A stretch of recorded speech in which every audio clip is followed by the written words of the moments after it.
Okay students, तो आपका subject का एज जो नाम है वो है इंटरनेशनल फाइनेंशियल मैनेजमेंट। हम इंटरनेशनल फाइनेंशियल मैनेजमेंट के 5 मॉड्यूल्स करेंगे और सारे वीडियो अलग अलग मॉड्यूल के सेपरेटली बनेंगे। तो हम जो सबसे पहले स्टार्ट करते हैं वो फर्स्ट मॉड्यूल से है, that is financial management in global perspective. अब फ़िलहाल मैं पहले इन दोनों चीज़ों को समझाऊंगी कि आपके सब्जेक्ट का नाम क्या है और आपके मॉड्यूल का अर्थ क्या है। सब्जेक्ट का नाम जैसा कि दिख रहा है वो है इंटरनेशनल फाइनेंशियल मैनेजमेंट। एक एक एस्पेक्ट को डील करते हुए देखेंगे तो इंटरनेशनल का मतलब होता है जो मेरी बाउंड्री या मेरे देश की टेरिटरी बाउंड्री के सीमा के बाहर तक जाए या बाहर से अंदर तक आए। फाइनेंशियल का मतलब होता है हर वो चीज़ जो पैसे करेंसी से रिलेट करती हो, चाहे $1 $1 या $1000 या $1000, कोई भी करेंसी का फॉर्म हो या कोई भी वो पैसा हो, जो हर वो टर्म जो पैसे से रिलेट करे, दैट इज़ फाइनेंस। और इन फाइनेंस के मिनिमम इनपुट से मैक्सिमम आउटपुट डेवलप करना, दैट इज़ मैनेजमेंट। तो इंटरनेशनली एक बाउंड्री से दूसरी बाउंड्री तक पैसे की चीज़ या पैसे से रिलेटेड जितने भी ट्रांजैक्शन होते हैं वो किस प्रकार में ऐसे रेगुलेट करूं कि मेरे से होने वाला खर्च या मेरे द्वारा लगाया गया इनपुट कम और उसके बेसिस पे या उसके कंपैरिजन में आउटपुट ज़्यादा हो, वो कहलाता है इंटरनेशनल फाइनेंशियल मैनेजमेंट। तो अपने देश के पैसे, अपने देश की पूंजी, अपने देश की करेंसी को दूसरे देश की करेंसी, पैसे और पूंजी से किस प्रकार से डील करें, ट्रेड करें, ये हमें बताता है इंटरनेशनल फाइनेंशियल मैनेजमेंट। हम पूरे 5 मॉड्यूल में यही चीज़ें देखेंगे, जिसमें सबसे पहले मॉड्यूल में जो हमें देखना है वो है financial management in a global perspective. अब यहाँ पर हमें देखना है कि ग्लोबल पर्सपेक्टिव में, ग्लोबल पर्सपेक्टिव मतलब इंटरनेशनली, ग्लोबली एक फाइनेंशियल मैनेजमेंट क्या और कैसे काम करता है। इंडेक्स की बात करें तो जो हमें चीज़ें इसमें देखनी है वो पहला कि आखिर IFM इंटरनेशनल फाइनेंशियल मैनेजमेंट होता क्या है। उसको जब इंसान फाइनेंशियल मैनेजमेंट करता है तो किस प्रकार के चैलेंजेस उसे फेस करने पड़ते हैं। इंटरनेशनल मॉनिटरी सिस्टम क्या होता है। अब जब पैसे के लेन देन कर रहे हो तो मार्केट आएगा। ये इंटरनेशनल फाइनेंशियल मार्केट होता क्या है, 3 प्रकार के मार्केट पाए जाते हैं। ये बॉन्ड, इक्विटी, फॉरेक्स मार्केट होते हैं। ये क्या होते हैं, बैलेंस ऑफ पेमेंट क्या होता है और इंटरनेशनल इकोनॉमिक लिंकेज का क्या मतलब है। एक एक करके अब पढ़ना शुरू करें। तो इंटरनेशनल फाइनेंशियल मैनेजमेंट का मतलब है इंटरनेशनल, दैट इज़ ग्लोबल या बियॉन्ड द बाउंड्री। फाइनेंशियल मतलब हर वो चीज़ जो मनी से रिलेट करे, और मैनेजमेंट का मतलब मिनिमम इनपुट से मैक्सिमम आउटपुट निकालना, जैसे कि हमने अभी डिस्कस किया। बेसिकली इंटरनेशनल फाइनेंशियल मैनेजमेंट एक इकोनॉमिक्स का पार्ट है। एज सच इकोनॉमिक्स में वो सारी चीज़ें आती है जो पैसे, पैसे से रिलेटेड या पैसे के डायरेक्ट या इनडायरेक्ट संपर्क में आता है। मतलब जैसा कि मैं बोलूँ, अगर demand, supply, production, input, output, GDP, data, सारी चीज़ें इकोनॉमिक्स का पार्ट है, जिसमें कुछ चीज़ें जो फिगर, नंबर्स या करेंसी का फॉर्म हो वो इकोनॉमिक्स का फाइनेंस पार्ट बन जाता है। दैट मीन्स इकोनॉमिक्स एक वाइडर टर्म है जिसके अंदर का एक सब्जेक्ट या एक जो टर्म है वो होता है फाइनेंस। तो it is a part of economics which deals with monetary transaction. तो क्योंकि शब्द में ही फाइनेंस है, मतलब यहाँ केवल उन्हीं चीज़ों पे चर्चा की जाएगी जो फाइनेंस या मनी से रिलेट करें। एंड इंटरैक्शन, ट्रांजेक्शन और इंटरैक्शन बिटवीन 2 और मोर कंट्रीज, 2 या 2 से ज़्यादा कंट्रीज़ के बीच जब देश आपस में इकोनॉमिकली, मॉनिटरली, पैसों से रिलेटेड ट्रांजेक्शन इंटरैक्शन करता है तो वो इकोनॉमिक फाइनेंशियल मैनेजमेंट कहा जाता है। ये एक प्रकार से पार्ट ऑफ इकोनॉमिक्स है। इन सब क्वेश्चंस में MCQ बन सकता है। अब IFM का कंसेप्ट क्या है, देखो इंटरनेशनल फाइनेंशियल मैनेजमेंट कुछ चीज़ों से कंसर्न रहता है, मतलब कुछ चीज़ों से मिलके बनता है। जैसे एक्सचेंज रेट, क्योंकि फाइनेंस है, एक पैसा है, इंटरनेशनल है मतलब 2 जगहों का पैसा है तो एक्सचेंज रेट तो आएगा ही आएगा। दूसरा monetary and currency system, finance है, रुपया है, पैसा है तो करेंसी सिस्टम आएगी ही, और करेंसी सिस्टम मेरे देश की भी आएगी तो सामने वाले देश की भी आएगी। तीसरा फॉरेन डायरेक्ट इन्वेस्टमेंट, अब मेरा पैसा अगर बाहर जाता है तो मेरा पैसा दूसरे देश में इन्वेस्ट होने जा रहा है, तो फॉरेन डायरेक्ट इन्वेस्टमेंट भी आएगा। और अगर दूसरे का पैसा मेरे पास आ रहा है तो प्रोक्योरमेंट और अलोकेशन ऑफ फंड किस प्रकार आ रहा है वो भी आएगा। मतलब देश से हर प्रकार से जब पैसा बाहर जाता है या देश के अंदर आता है, चाहे गुड्स या सर्विस या करेंट ट्रांजैक्शन के लिए या कैपिटल इन्वेस्टमेंट या बड़े ट्रांजैक्शन के लिए, मतलब 1 रुपया जाए या करोड़ों पे जाए, वो इंटरनेशनल फाइनेंशियल मैनेजमेंट का पार्ट होंगे। अब कई लोग इंटरनेशनल ट्रेड और इंटरनेशनल फाइनेंस को एक ही समझते हैं, तो यहाँ इस पे फ़र्क है और ये फ़र्क समझना ज़रूरी है।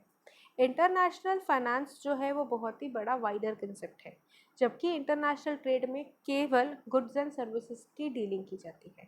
तो इंटरनेशनल ट्रेड का मतलब जब एक देश दूसरे देश से गुड्स या सर्विस का ट्रेड करे, खरीदी या बिक्री करे ओनली गुड्स या सर्विस या उस गुड्स या सर्विस से रिलेटेड वैल्यू का, तो वो इंटरनेशनल ट्रेड कहलाता है। और इंटरनेशनल ट्रेड इंटरनेशनल फाइनेंस का एक पार्ट होता है, जबकि इंटरनेशनल फाइनेंस में गुड्स और सर्विस से रिलेटेड तो चीज़ों का ट्रांजैक्शन या फिर डीलिंग आती ही आती है, साथ में कैपिटल अकाउंट का ट्रांजैक्शन, मतलब इन्वेस्टमेंट जो आप बड़ा फॉरेन डायरेक्ट इन्वेस्टमेंट कर रहे हो, पोर्टफोलियो इन्वेस्टमेंट कर रहे हो, बाहर से अगर इन्वेस्टमेंट आ रहा है तो हर तरीके से अगर पैसा आएगा जाएगा तो वो इंटरनेशनल फाइनेंस में, जबकि इंटरनेशनल ट्रेड में ओनली अगर गुड्स या सर्विस की खरीदी बिक्री होगी तो होगा। तो इंटरनेशनल फाइनेंशियल मैनेजमेंट ज़्यादा बड़ा, फाइनेंस जो है वो ज़्यादा बड़ा वाइडर टर्म है, जिसका एक छोटा सा टॉपिक या टर्म इंटरनेशनल ट्रेड है। तो हमें ये भी समझ आ गया कि आईएफएम किन चीज़ों से डील करेगा, हर उन टर्म से डील करेगा जिससे पैसे एक देश से दूसरे देश से आएंगे या जाएंगे, चाहे करेंट ट्रांजैक्शन के फॉर्म में चाहे कैपिटल ट्रांजैक्शन में। करेंट होगा मतलब खरीदी बिक्री के फॉर्म में, और कैपिटल होगा मतलब इन्वेस्टमेंट प्रोक्योरमेंट के फॉर्म में। फिर हमने देखा इंटरनेशनल ट्रेड और इंटरनेशनल फाइनेंस तो अलग शब्द है। इंटरनेशनल फाइनेंस बड़ा एक वाइडर टर्म है जिसका एक छोटा सा पार्ट इंटरनेशनल ट्रेड है। अब आता है इंटरनेशनल मॉनिटरी फंड। क्यों ज़रूरत हुई कि आखिर आज मेरे देश के पैसे को बाहर तक ले जाया जाए या बाहर देश का पैसा मेरे देश में है। इंटरनेशनल फाइनेंशियल मैनेजमेंट का टर्म में जो आखिरी मैनेजमेंट है वो तो तब होगा जब पैसा आएगा। मैनेज कब करोगे? जब आएगा तब तो मैनेज होगा। मतलब मैनेज करने के पहले पैसे का आना ज़रूरी है, और इस पैसे का आना इंटरनेशनल मॉनिटरी फंड के फॉर्म में होता है। इसका मतलब आईएफएम के कंसेप्ट से पहले आईएमएफ का कंसेप्ट आया। इंटरनेशनल फाइनेंशियल मैनेजमेंट के कंसेप्ट के पहले इंटरनेशनल मॉनिटरी फंड का कंसेप्ट आया। ये क्या हुआ?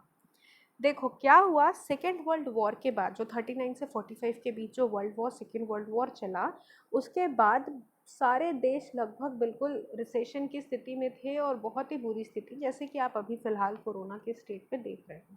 उस समय तो डेवलपमेंट और पीछे था देशों का, तो लोगों के पास, देश के पास, कंट्री के पास बिल्कुल उनका जितना ट्रेजरी है वो खाली हो गया था।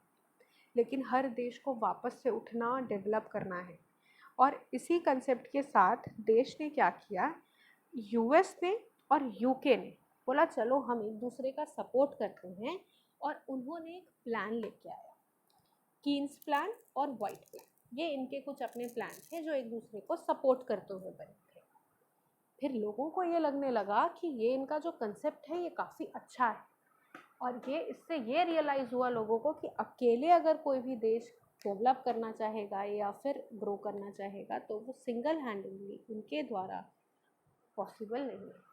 इसमें क्या ज़रूरत पड़ेगी? लोगों की ज़रूरत पड़ेगी, दूसरे भी देशों की ज़रूरत पड़ेगी। इसी कंसेप्ट के साथ कुछ 44 कंट्रीज़ थी, और ये 44 फाउंडर कंट्रीज़ ने ब्रिटेन वुड नामक जगह में एक कॉन्फ्रेंस रखा। यूएसए, यूके भी था, और उस 44 कंट्री में इंडिया भी था। अब इन 1944 को 45 हो ख़त्म ही हो रहा था, ऐसा तो नहीं ना एक दिन बिल्कुल ख़त्म हो जाता है, जैसे आप देख रहे हो ना चीज़ें एकदम एक दिन, एक तो प्री डिसाइडेड डेट नहीं होता है क्योंकि बहुत सारा देश इन्वॉल्व होता है, कहाँ ख़त्म हो भी गया रहता है, कहीं चल रहा होता है, थोड़े थोड़े आंशिक तौर पे उसका जो झलक है, उसका जो इफेक्ट है वो दिखता है। 45 को एंड हो रहा था, और उससे एक साल पहले 44 को लोगों को लगा कि अब हमें देश को डेवलप करना है, और वो सिंगल हैंडिंगली पॉसिबल नहीं है। उसके लिए 1944 को 44 फाउंडर कंट्रीज़, जिसमें इंडिया भी थी, उन्होंने ब्रिटेन वुड में कॉन्फ्रेंस किया। और उन्होंने ये ऑब्ज़र्व किया कि अगर सिंगल हम अगर अपने देश को डेवलप या ग्रो करेंगे तो वो पॉसिबल नहीं है, मुझे दूसरों की भी ज़रूरत है। और इन्हीं कंसेप्ट से दो कॉरपोरेट बॉडी बनी, एक बनी इंटरनेशनल मॉनिटरी फंड और दूसरी बनी international bank of reconstruction and development. एक बनी IMF और एक बनी IBRD, international bank of reconstruction and development. ये दोनों ही बॉडी कॉरपोरेट बॉडीज़ थी जो एक देश से दूसरे देश को किस प्रकार मॉनिटरी टर्म पे सहायता मिल पाए उसको रेगुलेट और डेवलप करती थी। बेसिकली हमें IMF के बारे में देखना है, क्योंकि जो bank of reconstruction and development है वो तो पुनः वापस शुरू करने का काम करती है, जो मॉनिटरी ट्रांजेक्शन से डील नहीं करती है। इसीलिए हमें फाइनेंस पढ़ना है तो मॉनिटरी ट्रांजेक्शन से डील करना है, मतलब हमारा फोकस IMF पे होगा। Bank of reconstruction and development other than monetary part, जैसे लेबर, ह्यूमन पावर, जो दूसरे भी तरीके के जो लोगों को हेल्प सहयोग होते हैं उस पर फोकस करती है। तो हमें जो देखना है वो है IMF। उसमें हमने ये देखा कि सेकेंड वर्ल्ड वॉर के बाद लोगों को ये ऑब्जर्व हुआ कि हम सिंगल अपने बेसिस पे अपने ही लेवल पे डेवलप नहीं कर सकते, इसीलिए ब्रिटेन वुड्स में कॉन्फ्रेंस हुआ 1944 को। 44 फाउंडर कंट्रीज़ थी, इंडिया भी उसमें पार्टिसिपेट किया था। दो बॉडी बनी, IMF और IBRD। IMF एक तरीके से एक बॉडी कॉरपोरेट था जो कंपनी की तरह काम करता था। जब IMF बना तो बॉडी बनी, मतलब उसमें कुछ लोग काम करते होंगे। अब IMF आया कब? IMF का इस्टेब्लिशमेंट 27 दिसंबर 1945 को हो गया था, लेकिन जिस दिन इस्टेब्लिशमेंट हुआ उस दिन उसमें बहुत सारे पेपर वर्क, डॉक्यूमेंट और बहुत सारी चीज़ें सुधार की गुंजाइश थी, जिसको पूरे तरीके से एक अच्छा फ्रेमवर्क तैयार किया गया और 1 मार्च 1947 को इसका फंक्शनिंग स्टार्ट कर दिया गया। जब 1 मार्च 1947 को इसकी फंक्शनिंग स्टार्ट हुई तो एक बॉडी बनी, कुछ तो लोग होंगे जो मिलके काम करेंगे, इसे बोला गया कॉन्स्टिट्यूशन बॉडी। कॉन्स्टिट्यूशन बॉडी में मेजरली 3 तरीके की पैरेलल 3 यूनिट्स बनी। पहली बॉडी गवर्निंग बॉडी, दूसरी एग्जीक्यूटिव बोर्ड, तीसरा प्रेसिडेंट। और इन्हीं हायरार्की में सबसे ऊपर है गवर्निंग बॉडी, फिर है एग्जीक्यूटिव बोर्ड, फिर है प्रेसिडेंट। गवर्निंग बॉडी में बॉडी ऑफ गवर्नर्स होते थे। ये जो 44 फाउंडर कंट्रीज़ थी ना, इन्हीं 44 फाउंडर कंट्रीज़ के जो मेन गवर्नर्स होते थे वो इनको मिला के बॉडी ऑफ गवर्नर्स बनाते थे। लेकिन कई बार तो गवर्नर नहीं है, तो फिर इसीलिए इस बॉडी में बोला गया 2 तरीके के लोगों को अपॉइंट कर दो, एक गवर्नर, एक एडिशनल गवर्नर। गवर्नर कौन होगा? आपके देश का फाइनेंस मिनिस्टर IMF की बॉडी का गवर्नर होगा, और अगर वो किसी भी रीज़न से प्रेजेंट नहीं हो पाता है तो उसकी अनुपस्थिति में एडिशनल गवर्नर बनाओ। वो कौन होगा? RBI का गवर्नर या किसी भी देश के सेंट्रल बैंक का गवर्नर। तो इस प्रकार 44 फाउंडर कंट्रीज़ के 44 गवर्नर प्लस 44 एडिशनल गवर्नर, 88 लोग हो गए आपके गवर्निंग बॉडी में। गवर्निंग बॉडी में से ही 24 मेंबर्स को एग्जीक्यूटिव बोर्ड में डालो, जो गवर्निंग बॉडी के जो रूल्स, रेगुलेशन, पॉलिसीज़, फॉर्मेशन है, इन सारी चीज़ों को देखेंगे। वो लोग, उनका काम गवर्निंग बॉडी का रूल्स, रेगुलेशन, पॉलिसी को बनाना था। इम्प्लीमेंट हो रहा है कि नहीं, एग्जीक्यूट हो रहा है कि नहीं, ये देखना एग्जीक्यूटिव बोर्ड का काम था, जो उन्हीं 88 में से 44 मेंबर्स को यहाँ अपॉइंट कर दी गई। ठीक है। अच्छा, 24 मेंबर्स भी तो काम नहीं कर सकते, तो वो क्या करेगा? अपने एक प्रेसिडेंट अपॉइंट कर देगा, जो चेयरमैन या डायरेक्टर होगा, जो दूसरे देश से रिप्रेजेंट करेगा, जाएगा वहाँ से चीज़ों को की जानकारी को लेके आएगा, कलेक्ट करेगा और यहाँ कम्युनिकेट करेगा। तो फॉर बेटर कम्युनिकेशन और रिप्रेजेंटेशन एक डायरेक्टर चेयरमैन बना, जो अपने IMF की जितने भी पॉलिसीज़ होगा वो दूसरे देशों तक पहुंचाएगा। तो इस तरीके से एक IMF की कॉन्स्टिट्यूशन बॉडी तैयार हुई। अब आता है आपका इंटरनेशनल फाइनेंशियल मार्केट। तो अभी हमने देखा इंटरनेशनल फाइनेंशियल मैनेजमेंट क्या था। इंटरनेशनल फाइनेंशियल मैनेजमेंट के लिए पैसे की आने की ज़रूरत थी। वो कब आया था? IMF के फॉर्म में आया था। क्यों? क्योंकि सेकेंड वर्ल्ड वॉर के बाद लोगों के पास पैसे ख़त्म हो गए थे, इसीलिए अब हुआ ज़रूरत कि 2 देशों के बीच ट्रांजेक्शन करना है। तभी 2 देशों के बीच का ट्रांजैक्शन हुआ, तब तो मेरे देश में दूसरे देश का पैसा आना शुरू हुआ। यहाँ से इस कंसेप्ट के बारे में देखें, और इसके बाद अब पैसा आएगा तो मार्केट तो बनेगा। पैसे के मार्केट को कहा गया इंटरनेशनल फाइनेंस मार्केट। ये मार्केट कुल 3 प्रकार के, मतलब मैं मार्केट जाऊँगी तो 3 प्रकार का सामान ले सकती हूँ। पहला बॉन्ड मार्केट, दूसरा फॉरेक्स मार्केट, तीसरा इक्विटी मार्केट। फाइनेंशियल मार्केट का मतलब वो मैकेनिज़्म है जहाँ पर एक कंट्री से दूसरे कंट्री के बीच बोरोवर और लेंडर, पैसे देने और लेने वालों के बीच ट्रांजैक्शन होता है। किस फॉर्म में होता है? तो 3 फॉर्म में होता है, बॉन्ड के फॉर्म में, फॉरेक्स के फॉर्म में, इक्विटी के फॉर्म में। बॉन्ड का मतलब होगा यहाँ पे पैसे का लेना देना क्रेडिट और डेब्ट के इस होगा, मतलब उधार के लिए होगा। अगर एक देश दूसरे देश से उधार लेता है, उधार के फॉर्म में मार्केट से पैसा ला रहा है, तो वो बॉन्ड मार्केट होगा। ये बॉन्ड मार्केट 2 प्रकार का होगा, फॉरेन बॉन्ड और यूरो बॉन्ड। अगर एक देश किसी दूसरे देश की, जो देश पैसा लेता है, दैट इज़ अगर India, that is parent company, जिस जगह से ले रहा है वो है होस्ट कंपनी। तो अगर पेरेंट कंपनी होस्ट कंट्री से, पेरेंट कंट्री होस्ट कंट्री से पैसे उधार लेती है, और ये वो कंट्री है जहाँ पे फॉरेन बॉन्ड इशू किए जाते हैं, मतलब वो बॉन्ड के बेसिस पे उधार देते हैं और रेगुलेटेड बाय गवर्नमेंट होते हैं, तो ये फॉरेन बॉन्ड कहते हैं। मतलब यहाँ पर एक अंडर राइटर होता है। अंडर राइटर का काम होता है दूसरे देश के लोगों को जो उधार चाहिए उनके बेसिस पे उन्हें उधार देना और उसके लिए बॉन्ड इशू करना।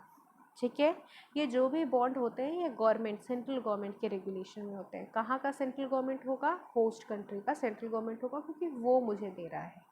ठीक है, अंडर राइटर का मतलब क्या होता है?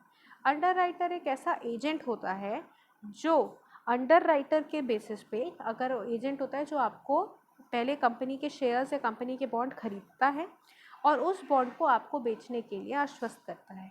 अगर वो मान लो किसी पर्सन को नहीं ये सेल कर पाता या बॉन्ड नहीं बेच पाता, तो अंडर राइटर उसका जितना भी बचा हुआ शेयर या बॉन्ड रहता है उसे वो खुद खरीदना होता है। और अंडर राइटर कमीशन चार्ज नहीं करता, कुछ सीधे इनकम चार्ज करता है, जबकि एजेंट का काम कमीशन बेसिस पे होता था। तो अंडर राइटर और एजेंट में डिफरेंस क्या है? अंडर राइटर एजेंट की तरह काम करता है, मतलब मीडिएटर की तरह काम करता है, लेकिन यहाँ वो उसके बेसिस पे कमीशन चार्ज नहीं करता। कोई भी व्यक्ति तब अंडर राइटर बन सकता है जब वो उस बॉन्ड का इनिशियल 30% खुद खरीदेगा, जबकि एजेंट में ऐसा कोई भी स्पेसिफिकेशन नहीं है। अगर उसके बाद भी आपके बॉन्ड्स या शेयर नहीं बिकते हैं, तो अंडर राइटर जितने भी बचे हुए बॉन्ड्स होगा उसे खुद खरीदना पड़ेगा, जबकि एजेंट के भी सिचुएशन पे ये क्राइटेरिया नहीं लगाई जाती है। तो ये था फॉरेन बॉन्ड, जहाँ से आप कहाँ से खरीदोगे? एक स्पेसिफिक होस्ट कंट्री से पैसे लोगे और ये पैसे आप उनके फॉर्म में लोगे, जिसके बदले में आपको क्या देना पड़ेगा? उसको आप उधारी दोगे और उसके बेसिस में आपको बॉन्ड इशू होगा। ये जो भी बॉन्ड है सेंट्रल गवर्नमेंट द्वारा रेगुलेट किए जाएंगे। उसके बाद आता है यूरो बॉन्ड। उसके बाद आता है यूरो बॉन्ड। यूरो बॉन्ड बोलता है कि अंडर राइटर इंटरनेशनली कहीं का भी हो सकता है, जबकि यहाँ पर जो अंडर राइटर था वो स्पेसिफिक एक ही कंट्री का होता था, जिस कंट्री का, फॉरेन कंट्री का या उस होस्ट कंट्री का जहाँ से आप क्रेडिट लेते हो। जबकि यूरो बॉन्ड में अंडर राइटर किसी थर्ड कंट्री का भी हो सकता है, और ये किसी भी ग्लोबली बॉन्ड अवेलेबल होते हैं, स्पेसिफिक किसी होस्ट कंट्री के बॉन्ड्स नहीं होते, किसी भी कंट्री का बॉन्ड अवेलेबल होता है, वहाँ से हम उस चीज़ को, क्रेडिट को ले सकते हैं। और ये किसी भी सेंट्रल गवर्नमेंट के द्वारा रजिस्टर्ड भी नहीं होते, क्योंकि कोई स्पेसिफिक होस्ट कंट्री नहीं होती। पर ये दोनों ही मार्केट में हमें क्या मिलता है? क्रेडिट मिलता है, जिसके बेसिस पे बॉन्ड इशू होता है। पहला हमें पैसा लाया क्रेडिट के फॉर्म में, बॉन्ड मार्केट। दूसरा आता है आपका इक्विटी मार्केट। इक्विटी मार्केट का मतलब होता है अगर मैं किसी दूसरे देश का पैसा ला रही हूँ शेयर्स के फॉर्म में, that means equity market deals with share.